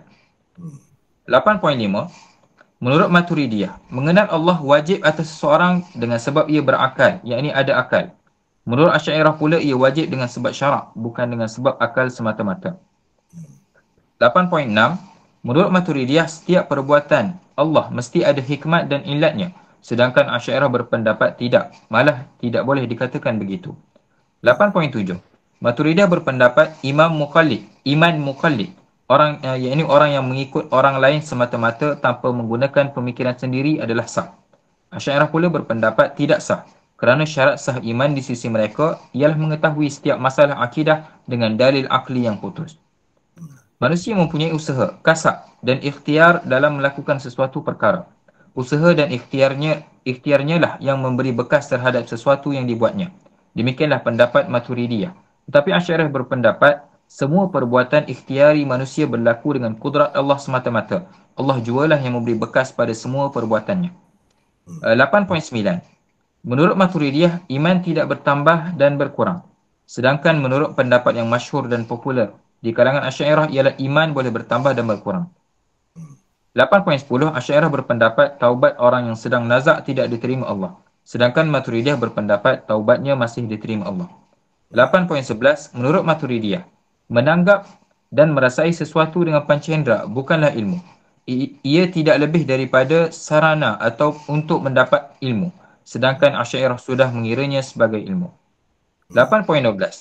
Kata Maturidiyah, orang celaka boleh menjadi bahagia dan orang yang bahagia pula boleh menjadi celaka. Sementara golongan Asy'ariyah pula berpendapat kecelakaan dan kebahagiaan seseorang itu hanya akan pasti ketika ia meninggal dunia. Penghujung hidupnya lah yang menentukan sama ada ia seorang bahagia atau celaka. 8.13. Bagi Maturidiyah, orang kafir tidak boleh dimaafkan, yakni diampunkan Allah menurut hukum akal. Sedangkan bagi Asy'ariyah, kalau menurut akal boleh saja, tetapi menurut syarak pula tidak boleh. 8.14. Menurut Maturidiyah, sifat takwin adalah sifat zat yang azali bagi Allah Subhanahu wa taala. Takwin di sisi mereka bukan mukawwan. Bagi Asy'ariyah, ia adalah sifat fi'il Allah. Justru ia merupakan sesuatu yang hadis, yakni baharu. 8.15. Di sisi Maturidiyah, tidak harus pada akal dan syarak Allah menyalahi janji baik atau janji buruk yang dibuatnya. Misalnya dengan mengekalkan orang-orang mukmin di dalam neraka dan mengekalkan orang-orang kafir di dalam syurga. Di sisi Asy'ariyah, meskipun semua itu harus pada akal, namun ia tidak harus pada syarak. 8.16. Maturidiyah dan Asy'ariyah berbeza pendapat tentang sifat kun, yang dengannya Allah menjadikan segala sesuatu. Maturidiyah berpendapat ia kinayah kepada segeranya penciptaan Allah. Ia bukan perkataan sebenar. Dikatakan perkataan hanya secara majaz sahaja. Asy'ariyah pula berpendapat kejadian segala sesuatu berkait dengan kalam azali Allah Subhanahu wa taala dan perkataan kun itu menunjukkannya. 8.17. Maturidiyah berpendapat taufik bererti Allah memudahkan dan menolong seseorang. Menurut Asy'ariyah pula taufik bererti Allah menjadikan kemampuan di dalam diri hambanya untuk melakukan ketaatan. 8.18. Maturidiyah dan Asy'ariyah berbeza pendapat tentang amalan orang murtad yang terhapus dengan sebab kemurtadannya. Adakah ia dikira semula setelah si murtad itu kembali memeluk agama Islam semula atau tidak? Maturidiyah berpendapat ia dikira semula. Asy'ariyah pula berpendapat tidak, malah ia terhapus terus. 8.19. Maturidiyah dan Asy'ariyah berbeza pendapat tentang orang-orang kafir. Adakah mereka akan diseksa kerana meninggalkan segala perkara yang difardukan dan diwajibkan? Di samping kerana kekufuran mereka, Maturidiyah berpendapat mereka akan diseksa kerana kekufuran, bukan kerana meninggalkan perkara-perkara yang difardu dan diwajibkan. Asy'ariyah pula berpendapat mereka akan diseksa kerana meninggalkan kedua-duanya. 8.20. Mereka berbeza pendapat tentang kemaksuman para nabi. Asy'ariyah menafikan kemungkinan para nabi melakukan dosa-dosa besar secara mutlak. Mereka hanya mengharuskan berlaku dosa-dosa kecil pada para nabi secara tidak sedar. Ada juga di kalangan Asy'ariyah orang-orang yang menafikan kemungkinan para nabi ada melakukan dosa-dosa secara mutlak, seperti Al-Isfiraini dan Qadiyah. Begitulah pendapat Maturidiyah. Okey. Jadi ini semua ni dapat dilihat dalam kitab ni ya. Kemudian contoh-contoh perbezaan pada furu' akidah antara Asy'ariyah atau Maturidiyah dan tokoh-tokoh Ahlus Sunnah wal Jamaah dari aliran yang lain. Jadi ada perbezaan itu memang ada. Jadi dengan sebab ni kita nak keluarkan mana-mana golongan, mana-mana orang daripada ahli sunnah, satu tindakan yang tidak patut. Satu tindakan yang salah sebenarnya. Ini contohnya. Yang ke-9, contoh-contoh perbezaan pada furu' akidah antara Asy'ariyah atau Maturidiyah dan tokoh-tokoh ahli sunnah wal jamaah dari aliran yang lain. 9.1. Asy'ariyah berbeza dengan Imam Bukhari dan segolongan salaf. Daripada segi menanggap kalam Allah itu tidak berhuruf dan bersuara. Adapun Bukhari, beliau mempercayai kalam Allah itu bersuara. Hanya ia tidak berhuruf sahaja. Sedangkan Hanabilah pula mempercayai ia berhuruf dan juga bersuara. 9.2. Jumhur Asy'ariyah dan Maturidiyah berbeza dengan Ibn Hazm. Daripada segi mereka misalnya tidak menerima adanya nabi-nabi dari kalangan wanita. Sedangkan Ibn Hazm berpendapat ada juga wanita yang dipilih menjadi nabi seperti ibu Nabi Musa AS dan ibu Nabi Isa Maryam AS. 9.3. Ahlul Hadis dan Salafiyah menerima tauhid uluhiyah, rububiyah dan asma' wa sifat sebagai landasan akidahnya. Asy'ariyah pula menerima 20 sifat Tuhan yang wajib diimani. Pada asalnya mereka menerima hanya 13 sifat Tuhan sahaja. Setelah ditambah dengan 7 sifat ma'nawiyah yang diterima Maturidiyah, jadilah 20 kesemuanya. 9.4. Asy'ariyah dan Maturidiyah tidak menerima hadis ahad sebagai sandaran dan pegangan dalam bab akidah, sedangkan Salafiyah dan ahli hadis menerimanya. 9.5. Qada dan qadar menurut Asy'ariyah terbahagi kepada mu'allaq dan mubram. Salafiyah dan ahli hadis pula membahagikannya kepada kauni dan syar'i. Ibnul Qayyim telah membincangkan dengan panjang lebar tentang perbezaan pembahagian seperti itu dalam kitabnya Shifa'ul Alil. 9.6. Asy'ariyah pada umumnya memakai kaedah takwil apabila berhadapan dengan ayat-ayat dan hadis-hadis mutasyabihat atau sifat-sifat khabariyah. Golongan Salafiyah pula mentafwidkan terus, yakni menyerahkan maknanya kepada Allah. Sementara golongan Salafiyah yang lain pula mengisbatkan terlebih dahulu. Sementara segolongan Salafiyah yang lain pula mengisbatkan terlebih dahulu makna asalnya, kemudian baru diserahkan hakikat maknanya kepada Allah. Bagaimanapun, kesemua mereka tetap tidak menyerupakan Allah dengan sekalian makhluknya. 9.7. Pada umumnya Asy'ariyah dan Salafiyah menerima kemunculan Imam Mahdi di akhir zaman, seperti yang tersebut dalam hadis-hadis sahih. Namun begitu, ada juga antara mereka tidak menerimanya. 9.8. Demikian juga pada umumnya Asy'ariyah, Maturidiyah dan Salafiyah menerima kemunculan Dajjal di akhir zaman. Kemunculannya disusuli dengan turunnya Nabi Isa dari langit, seperti tersebut dalam hadis-hadis sahih yang sampai ke peringkat mutawatir maknawi. Namun begitu, ada juga antara mereka tidak menerimanya bulat-bulat, sebagaimana tersebut dalam hadis-hadis itu. Malah mereka mentakwilkannya dengan macam-macam takwilan. 10. Antara sebab kekeliruan dan salah faham dalam memahami metodologi aliran-aliran ahli sunnah wal jamaah. 10.1. Tidak memahami konsep, usul dan furu' akidah dengan baik. 10.2. Asy'ariyah dianggap golongan yang mesti mentakwil ayat-ayat dan hadis-hadis mutasyabihat atau sifat-sifat khabariyah. Padahal mereka ada kalanya menerima saja ayat-ayat dan hadis-hadis itu tanpa sebarang takwilan. Sementara golongan Salafiyah pula dianggap langsung tidak menerima kaedah takwil. Padahal mereka juga ada kalanya tidak dapat mengelak diri daripada takwil. 10.3. Penggunaan istilah-istilah oleh ulama' tertentu yang disalahertikan. Misalnya, penggunaan istilah Ahlussunnah wal Jamaah untuk kumpulan mereka sahaja. Penggunaan perkataan dhalun atau dhalal dengan erti sesat semata-mata dan sebagainya. Padahal dhalal ataupun dhalal atau dhal itu dengan arti silap, salah, tak betul pun boleh. Wajadaka dhalam fahada. Adakah makna sesat di situ? Tidak kan?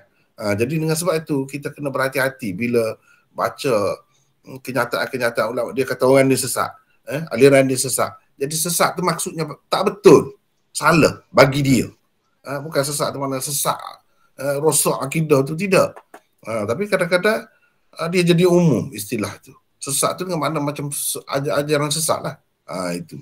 Jadi kita kena berhati-hati di situ. Teruskan lagi. 10.4. Ta'assub jumud tidak mahu menerima langsung perbezaan dalam perkara-perkara yang masih boleh berbeza. 11. Sikap dan pendirian yang seharusnya diambil oleh ahli sunnah wal jamaah dalam mendepani gejala-gejala ini. 11.1. Meraihkan setiap perbezaan antara aliran-aliran ahli sunnah wal jamaah dalam permasalahan furu' akidah. 11.2. Saling bantu-membantu antara kesemua aliran ahli sunnah wal jamaah dalam usaha menegakkan Islam. 11.3. Menegur secara bijaksana dan berhemat jika berlaku kesilapan. 11.4. Tidak mentahmah, memfitnah, menuduh, mencerca dan memaki hamun antara sesama ahli sunnah wal jamaah. Sebaliknya, memperakui dan mengenang setiap jasa dan sumbangan yang diberikan oleh semua ulama' dari pelbagai aliran itu. 11.5. Mengenepikan perbezaan furu' akidah antara ahli sunnah wal jamaah dan memberi sepenuh tumpuan kepada ancaman sebenar terhadap Islam. 11.6 meneladani tokoh-tokoh ulama sunni di seluruh pelosok dunia yang berfikiran terbuka dan bersangka baik terhadap semua aliran ahli sunnah wal jamaah. 11.7 sentiasa berusaha menenang dan meredakan keadaan yang tegang dan mengislahkan semua pihak yang telah terlanjur dan tersasul. 11.8 mempelajari kitab-kitab akidah semua aliran sunni dengan saksama. Lebih baik lagi jika kesemuanya dimasukkan dalam sukatan pengajian di pusat-pusat pengajian. Bagi saya sekarang ni, antara yang paling perlu kita pelajari ialah kitab-kitab yang dikarang oleh pengasas, yang dianggap pengasas itu. Macam Asy'ariyah. Abul Hasan Asy'ari itu sendiri, kitab dia itu sendiri patut dipelajari. Barulah kita tahu sebenarnya tidak ada jauh sangat perbezaan antara aliran-aliran dalam Ahlussunnah wal Jamaah itu. Teruskan. 12. Bahaya tidak memahami dan menerima konsep usul dan furu' akidah terhadap ummah dan negara. 12.1. Mengingkari sabda Rasulullah SAW yang menegaskan bahawa selagi sesuatu kumpulan itu berada di atas landasan ajarannya dan landasan ajaran sahabat-sahabatnya, maka ia selamat dan berjaya di dunia dan di akhirat. 12.2. Tidak meraihkan perbezaan pendapat sekian ramai ulama terhadap furu' akidah, bahkan menuduh mereka sebagai salah, sesat dan menyeleweng. 12.3. Umat akan kehilangan sekian banyak khazanah ilmu Islam dari alirannya yang pelbagai. 12.4. Sikap jumud dan ta'assub serta perasaan iri hati, dendam kesumat dan sangka buruk terhadap sesama Islam akan semakin menebal dan berakar umbi. 12.5. Mengeluarkan kata-kata yang kesat, mencerca, memaki hamun dan menghina sesama Muslim akan menjadi sesuatu lumrah dalam masyarakat. 12.6. Akan hilang sikap toleransi. Menjadi sesuatu yang lumrah sepatutnya. 12.6 akan hilang sikap toleransi, semangat bekerjasama dan bantu-membantu sesama Muslim. 12.7 menyemarakkan api permusuhan dan pertelingkahan antara sesama Islam. 12.8 meluaskan lagi jurang perbezaan dan perselisihan, bukan membawa kepada keharmonian dan perdamaian. 12.9 menimbulkan persepsi negatif terhadap umat Islam yang saling bertelagah dan sesat menyesatkan antara satu sama lain kepada bukan Islam. 12.10 jika tidak dikawal dan dibendung dengan baik, ia boleh membawa kepada 12.10.1 pergaduhan yang mungkin mengakibatkan pertumpahan darah. 12.10.2 tiada kesepakatan dalam mendepani musuh sebenar Islam. 12.10.3 masyarakat yang tidak bersatu hati, porak-peranda dan berpecah belah. 12.10.4 kemasukan anasir-anasir luar yang tidak berniat baik. 12.10.5 negara akan menjadi tidak stabil, harmoni dan selamat. Jadi alhamdulillah kita dapat habiskan juga dalam masa satu malam ya semua ni nota ni. Alhamdulillah. Jadi boleh tengok apa ni untuk nak tengok rujukan tu tengok di akhir ni. Nota akhir ni. Jadi hanya sekadar itulah dulu untuk malam ni. Wallahu a'lam. Wa akhiru da'wana alhamdulillahirabbil alamin.